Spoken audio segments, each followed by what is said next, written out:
আমরা কক্সবাজারে আছি। মানে একদিনে কয় টাকা যেতেছে? একদিনে আমাদের ৬,০০০ যাচ্ছে, ধরো ৬০,০০০ যাচ্ছে।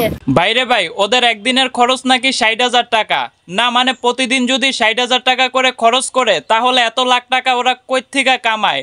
জানি না। আমার তো মনে হইতেছে ওরা কক্সবাজার ট্যুরে যায় নাই, আসলে ওরা কক্সবাজারে গেছে লাগাইতে।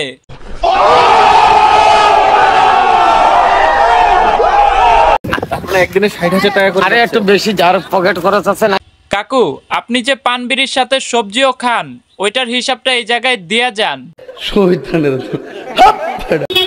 চা, পান, সিগারেট এগুলো খায় না বাবারা? দেশবাসী যারা দেখতে সবাই দোয়া করবেন। তাহলে মানে হ্যাঁ তো হিরো, তাহলে ওই হিরো, হিরোইন। হিরোইন। আর আমি হইলাম কি জানো? তোর বাবা হচ্ছে হিরো, তোর মা হচ্ছে হিরোইন, আর তুই হচ্ছস হিরোইনচি।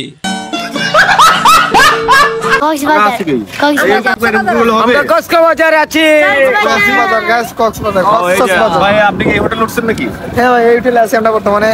ভাই, তোরা অনেক বড় লোক হয়ে গেছস। তোরা বারবার ঘুরায় ঘুরায় বড় বিল্ডিং আমাদেরকে দেখাইতাছস, তাও হচ্ছে এটা আরেকজনের বিল্ডিং। মানে দেখতে আশ্চর্য। এখন আছি কক্সবাজারে। আপনারা এই হোটেলে উঠছেন? এক রুম ১০,০০০ করে। সিরিয়াসলি? হোটেলের ভাড়া কত?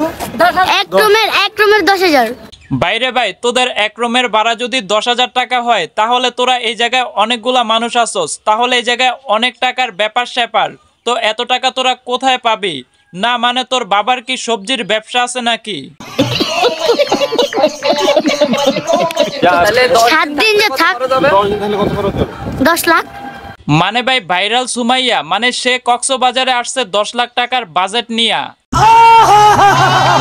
আমরা কাজ করব, ঘুরবো, দুটাই। তো চলেন কাজের ফাইনাল রেজাল্টটা দেখে আসি। আসলে গাইস তেমন কিছু না, 10 দিনের লাড়াচাড়ায় ডাবের সাইজ বড় হয়ে গেছে।